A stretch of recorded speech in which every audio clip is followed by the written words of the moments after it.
नमस्कार, स्वागत है आपका न्यूज 24 पर। वक्त निष्पक्ष न्यूज का है। तमाम बड़ी खबरें लेकर मैं हूं आपके साथ मकसूद खान।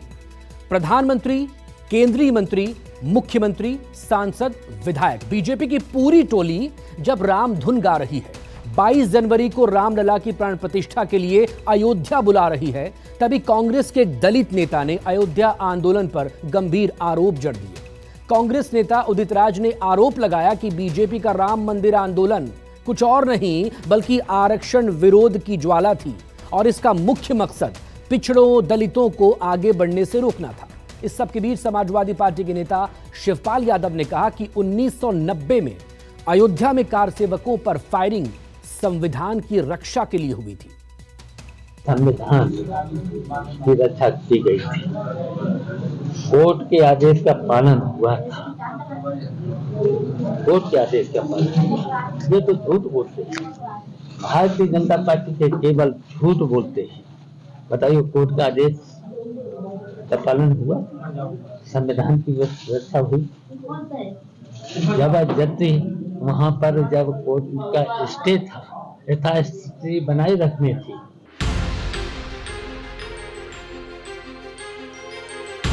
जब आरएसएस, बीजेपी और विश्व हिंदू परिषद के लोग 22 जनवरी के प्राण प्रतिष्ठा समारोह के लिए घर घर अक्षत बांट रहे थे, सरयू तट पर दिए जलाए जा रहे थे, अयोध्या में कलश यात्रा निकाली जा रही थी, वडोदरा से उज्जैन तक भगवान राम की गाथा गाई जा रही थी, राम मंदिर के गर्भगृह के अंदर मूर्ति रखी जा चुकी थी और अयोध्या की सड़कें पीएम मोदी और सीएम योगी के पोस्टर से पट चुके थे, तब शिवपाल यादव ने 1990 में कार सेवकों पर फायरिंग को जायज ठहराकर बीजेपी के दुखती रख छोड़ी।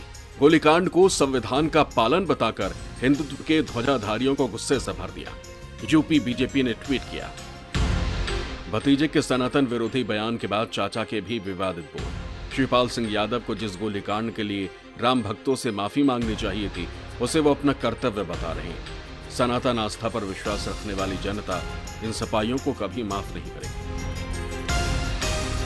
शिवपाल यादव से पहले समाजवादी पार्टी के नेता स्वामी प्रसाद मौर्य ने भी कार सेवकों पर 1990 में हुई फायरिंग की घटना को जायज बताया। जाहिर है, शिवपाल यादव के बयान से बीजेपी आग बबूला हो उठी।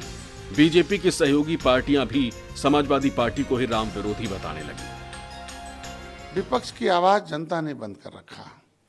क्या कोर्ट ये थोड़ी कहता गोली चलाइए, कोर्ट ने इतने कहा होगा कि यथास्थिति बरकरार रखे। तो यथास्थिति के लिए गोली कोई जरूरी है? गोली तो अंग्रेजों के दिए हुए कानून के अनुसार चलाई जाती है। आज के दिन में आस्थावान लोगों पर गोली चलाना, यह उसी का देन है कि आज जो बहुसंख्य समुदाय, हमारा जो आस्था का केंद्र है, अयोध्या है, मथुरा है, काशी है, चाहे श्रृंगेरपुर धाम, ये सारे लोग आज दूरी बना लिए इसी कारण से कि न गलत निर्णय लिए। उस अपने गलत निर्णयों पर लोगों को स्वीकार करना चाहिए राजनीति में।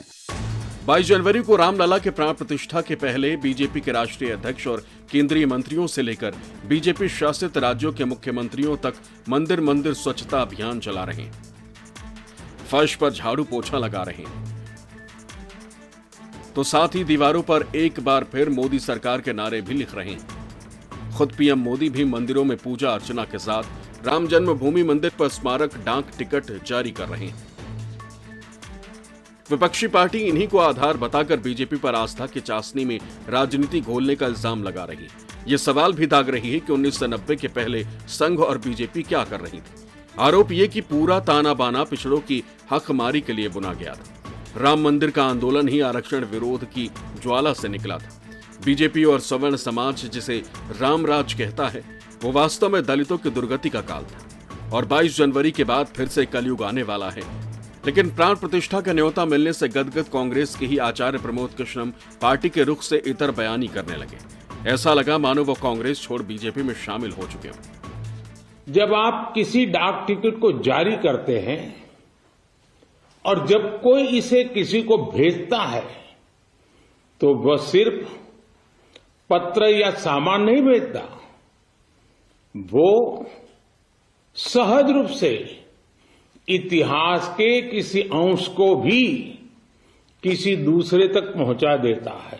1949 से लेकर के 90 तक हिंदू महासभा, आरएसएस और जनसंघ क्या कर रहा था? अगर मंडल कमीशन न आया होता तो आज राम मंदिर न बना होता। असली सच्चाई है कि पिछड़ों के आरक्षण के विरोध में जो ज्वाला पैदा हुई थी उसको एक इन्होंने डायरेक्शन दिशा दिया था अडवाणी जी ने रथ यात्रा निकाल करके। तो ये भी राम मंदिर न बनवाते अगर मंडल कमीशन न आया होता। ये वो भारतीय जनता पार्टी का राजनीतिक 22 तारीख को कार्यक्रम है।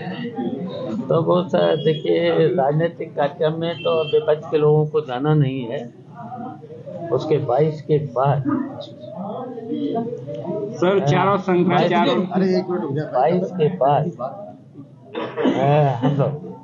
हम जाएंगे, मैं परिवार के साथ जाएंगे, दर्शन करेंगे।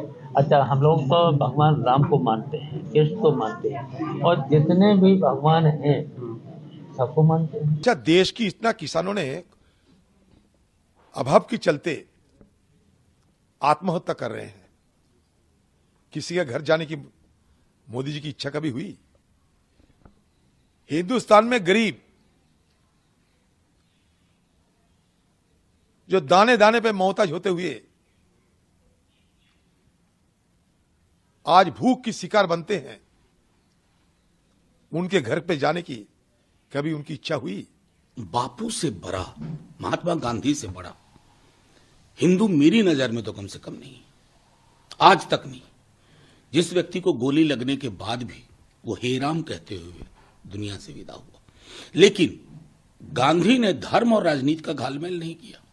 वो जानते थे कि राजनीति में धार्मिकता धर्मांधता में तब्दील हो जाती है। धार्मिकता और धर्मांधता का फर्क हम भूल गए। मंदिर तो राम का है ना, अयोध्या तो राम की है और राम भारत के हैं। राम तो भारत की आत्मा है, राम के बिना भारत की कल्पना भी नहीं की जा सकती है। तो मुझे लगता है कि राम मंदिर के इस कार्यक्रम को अस्वीकार करना उचित नहीं था। इस पर एक बार फिर पुनर्विचार करना चाहिए।